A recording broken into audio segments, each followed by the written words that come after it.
Community is the spirit, the guiding light of the tribe, whereby people come together in order to fulfill a purpose, to help others fulfill their purpose, and to take care of one another. With these words by Sobonfu Some, we begin. Welcome, everyone. I'm the Reverend Dr. Julie Kane, and on behalf of the entire congregation of the Unitarian Universalist Church of the Shenandoah Valley, I want to welcome you to the online, once again, service for August 29th, 2021, with our service title today, One Step Forward, Two Steps Back. We gather together with our doubts as well as our convictions, with our fears and our hopes, with our failures and our aspirations, with our sorrows and with our joys. Whether you are joining us today for the first time or you've been a member or friend for many years, we are glad that you are here. Whatever faiths you have known, whatever your background, whomever you are, whomever you love, however you arrived here, you are welcome. And now as Tycho Floyd comes forward to light our chalice, we will say together from our homes the words for lighting our chalice. Tycho often is behind the scenes providing our beautiful floral arrangements once a month, as she did for today's service. In the light of truth and in the warmth of love, we gather to seek, to sustain, to share. And now I invite you to join with us as we say our church covenant. Love is the spirit of this church. The quest for truth is its sacrament. To dwell together in peace, to seek the truth in freedom, and to help one another. To these ends we covenant one with another. And now, before we proceed to the rest of our pre-recorded service for today, I want to invite you into a time of quiet, a time of silence, as we have done for the full time of the coronavirus pandemic. We pause at the very beginning of the service to recognize that these are unusual times in which we live, and pretty much every week there's something going on in our world or locally that is kind of bigger than usual, affecting us very deeply. And this week, as so many of the weeks before this one, is the same. And so I do want to invite you into a time of silence. Settle into your seat, take a couple of deep breaths, and I just ask you to center your mind and your heart with others of us gathered online and in spirit, to hold in our hearts the challenges of our world today, such as it is.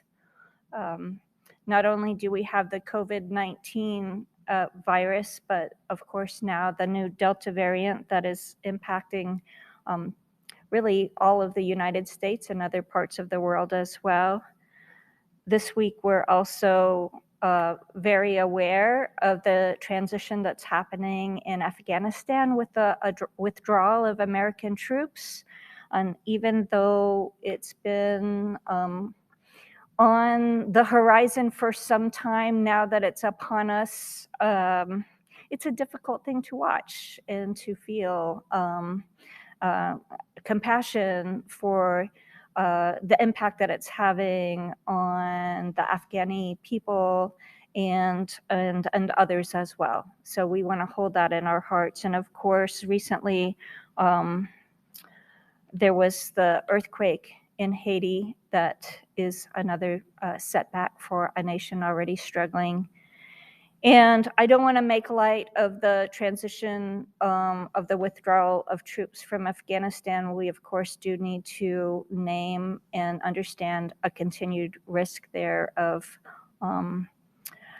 terrorist acts, as we witnessed just within the past couple of days, and loss of life there. These are tumultuous times, and our hearts go out to the people who are kind of on the front lines, whatever they might be at the moment. So please join with me in a time of silence, connecting with the spirit of courage and compassion that lives within all people everywhere, holding the challenges of our world today in our hearts and on our minds.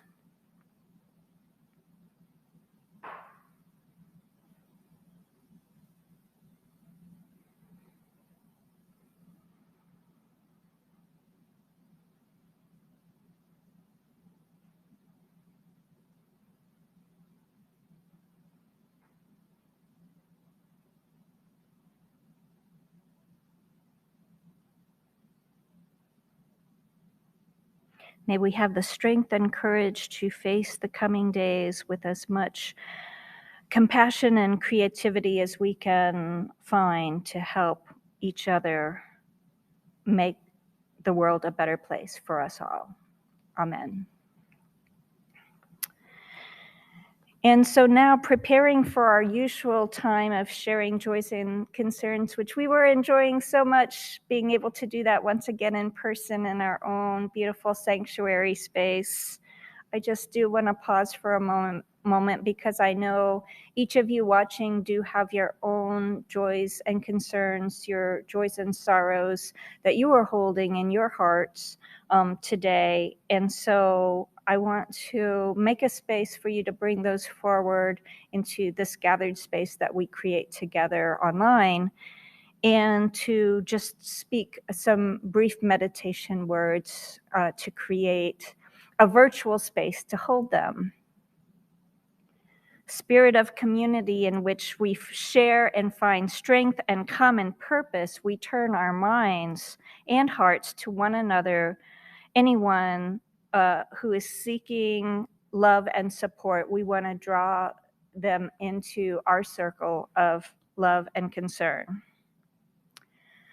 We are part of a web of life that makes us one with all humanity and one with the universe. We're grateful for the miracle of consciousness that we share, that consciousness that gives us the power to remember that we are connected with one another no matter what happens, a power that connects us and empowers us to care and to love one another. May it be so.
For our words of reflection, I have four short quotes for today.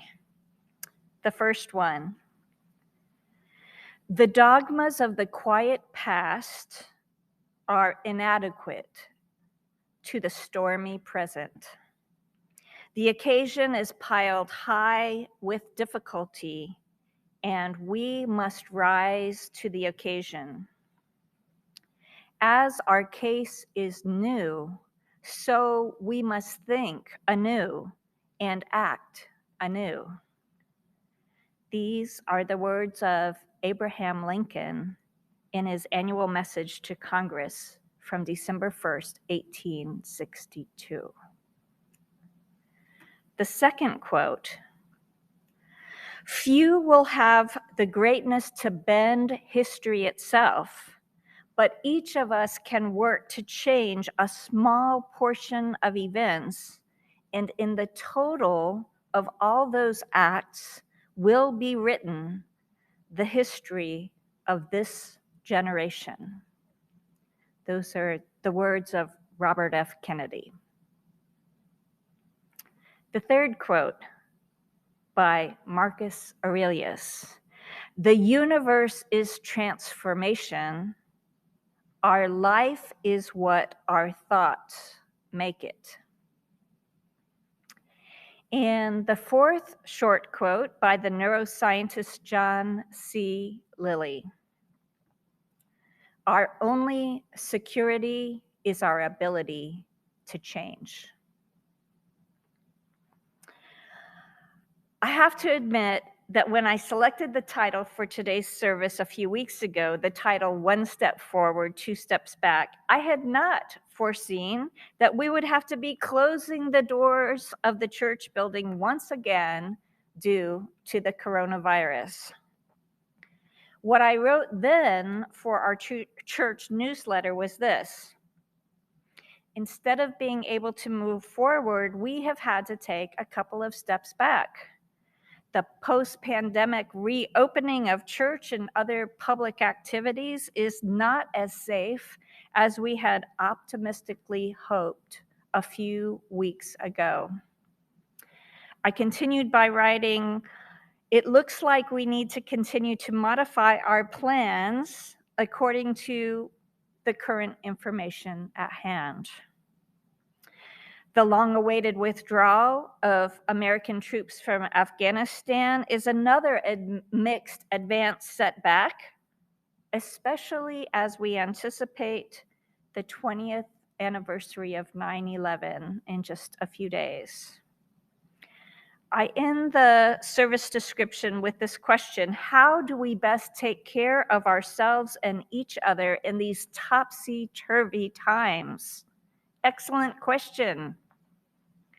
When I picked the title and wrote that description for the service, I was actually thinking about how I was needing to ask everyone who came to church for Sunday service to wear a mask whether you were vaccinated or not, as were the recommendations at that time from the CDC, Center for Disease Control. Yes, we were learning then, just a couple of weeks ago, that the Delta variant was beginning to cause a large-scale setback, even among those of us who chose to receive the vaccine against COVID-19. We learned that vaccinated people can still be the carriers of the Delta variant, and that the Delta variant is actually much more transmissible than COVID-19. To me, the most disturbing information we learned, more disturbing even than that vaccinated people can and are experiencing breakthrough infections of the Delta variant, is that our children are now susceptible to this new strain of the life-threatening virus.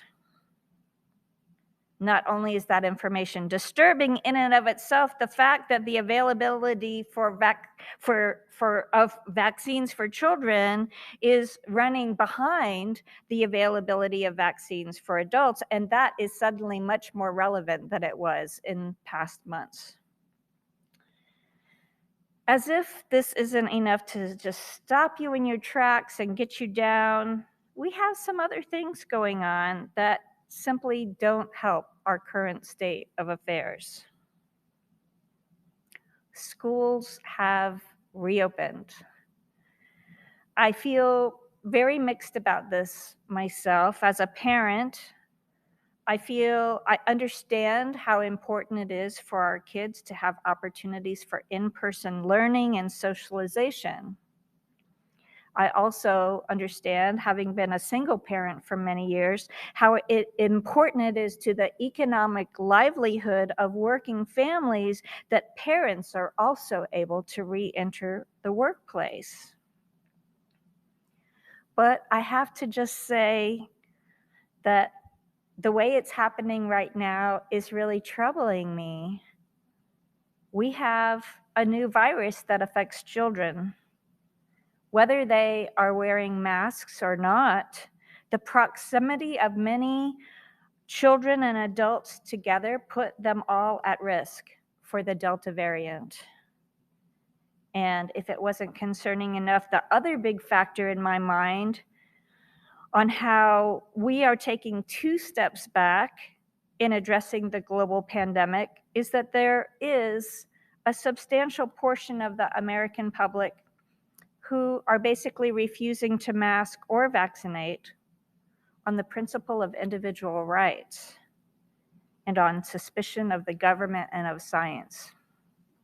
I'm sorry, it just doesn't make sense to me.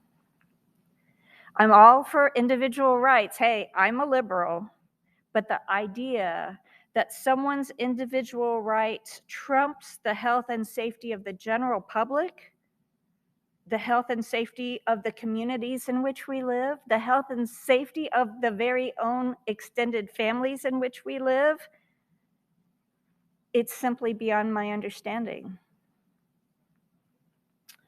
My understanding of civic rights, of individual rights, includes a second aspect, social responsibility.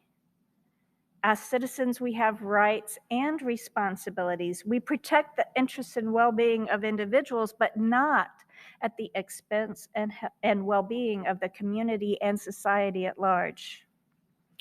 Over time, this approach to American civil rights and responsibilities, understanding of what it means to be a citizen, has shifted dramatically. Examples of this: for-profit corporations are given the legal protection of individuals, and local governments are able to pass legislation that disadvantages fellow citizens, including, right now, in many cases, obstructing the basic right to vote. The old-fashioned standard of working across political and social differences for the common good has unfortunately become what is good for my people and not the rest of y'all. If a substantial part of the American public refuses to mask or vaccinate, I am afraid that anticipating a post-pandemic society is simply premature and misguided. We had hopes for a post-pandemic reality, but the way we are heading now is more like an extended, ongoing global pandemic reality with the likelihood of new virus variants to be very high in the foreseeable future. In the long view,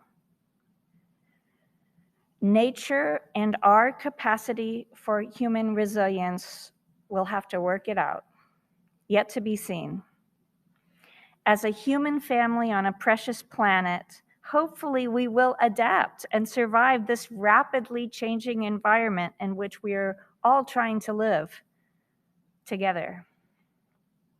So when I picked the title, One Step Forward, Two Steps Back, I originally meant that here in the church building, we had to ask vaccinated folks to put masks back on at church. I did not know that in a short order of time, the majority of the United States would be under a very high threat level of Delta transmission, as we are now and are likely to remain for some time. Despite the phenomenal scientific results of a vaccine in record time, partly because they had been working on this before it became a major problem, the reality is that the vaccine availability has not been enough to stem the tide of the direction we are heading toward a progression of variants ahead. In my view, Americans have now missed 2 windows of opportunity to mitigate against the novel coronavirus.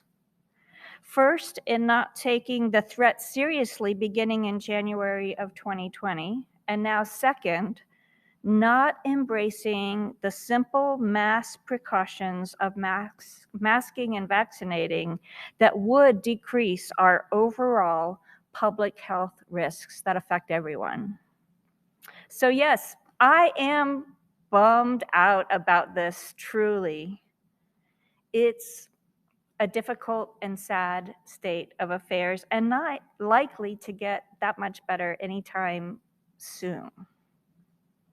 So here we are in late August in the northern Shenandoah Valley, and I feel kind of like I'm back along the Gulf Coast, warning folks in late August and in September to be prepared for hurricane season, as we know is upon us along the Gulf Coast. I don't want to alarm or scare you guys, but I do want to encourage all of you to pay attention to the weather, so to speak, the ever-changing weather of COVID all around us. So what can we do? In addition to taking appropriate safety precautions, what can we do to protect our mental health? We have to adapt as best we can. We have to fall back on all the ways that have helped us to get through difficult times in the past. We have to slow down and take really good care of ourselves and of each other because we are living in difficult times, my friends. So, as the driver of the night bus said in the movie called Harry Potter and the Prisoner of Azkaban, hold on, it's gonna be a bumpy ride. We especially want to offer our loving thoughts and support to all the kids out there, to their parents, to their teachers, to all the school workers, and of course, to all the hospital workers. What they are facing now and will face in the coming weeks is not easy. Fortunately, here at church, here at the UU Church of the Shenandoah Valley, we have weathered the earlier months of the coronavirus pretty darn well, I must say. We have been creative in coming together in new ways of maintaining our supportive relationships with one another. We have even been able to welcome new folks into our midst, new folks that we have been so happy to meet and welcome in, and that we benefit from having them be a part of our community.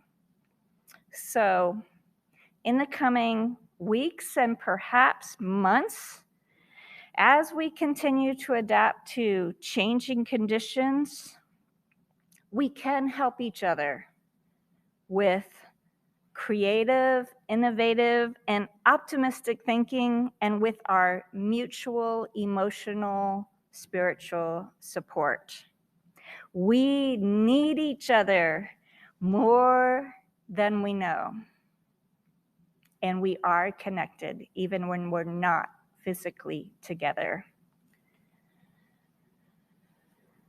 When we're feeling overwhelmed by our present challenges, as we will on occasion for some time to come, let us remember how precious it is to have this gift of a beloved community to help us through.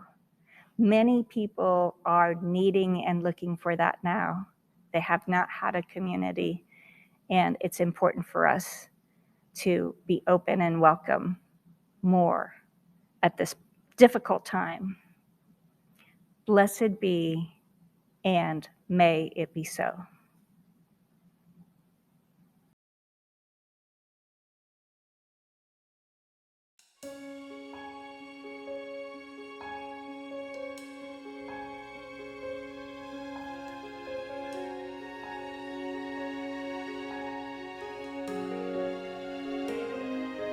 There is more love somewhere.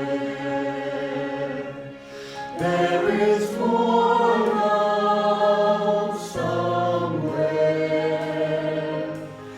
I'm gonna keep on till I find it. There is more love somewhere.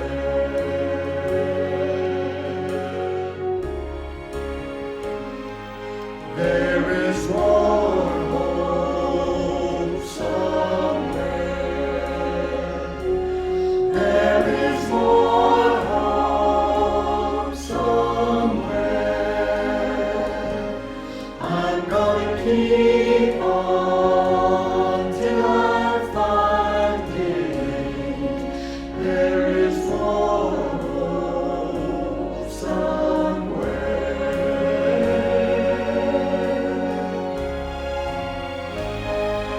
There is more joy somewhere.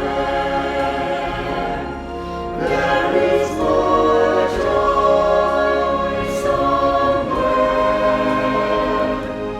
I'm gonna keep on till I find it. I'm gonna keep on till I find it. I'm gonna keep on till I find it. There is more joy somewhere.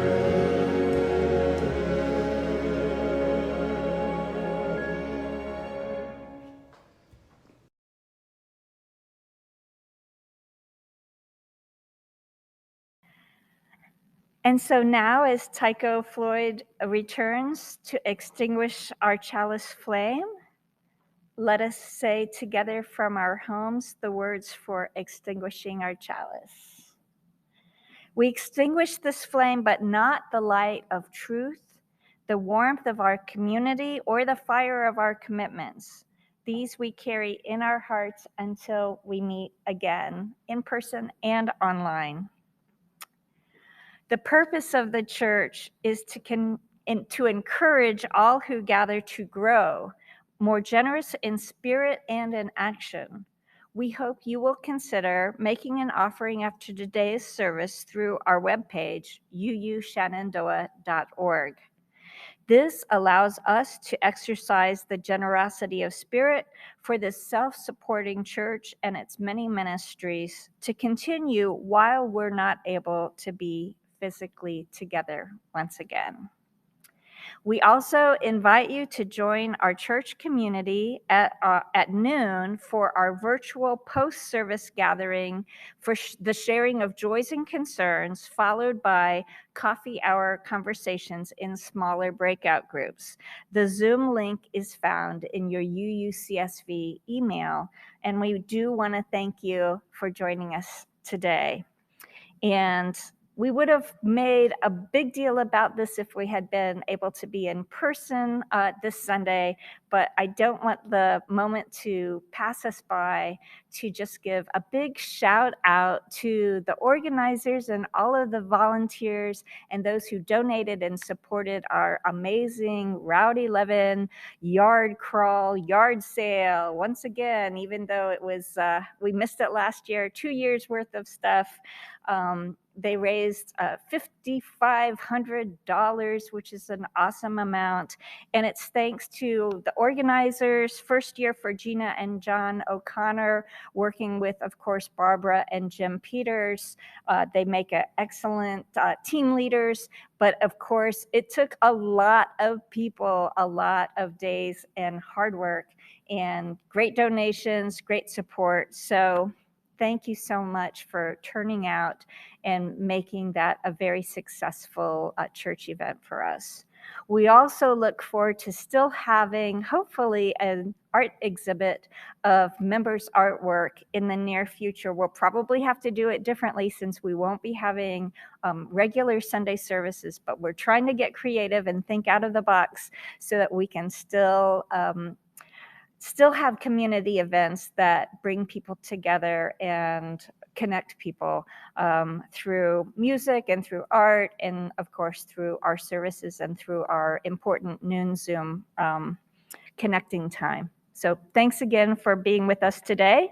And our closing words are by the Unitarian Universalist minister who lives in our region, retired now, Wayne Arneson. Take courage, friends. The way is often hard. The path is never clear. The stakes are very high. Take courage, for deep down there is another truth. You are not alone. We send you all our love, our support, our moral support, our emotional support. Take care of yourselves, stay strong, and stay safe, my friends. We'll see you next time.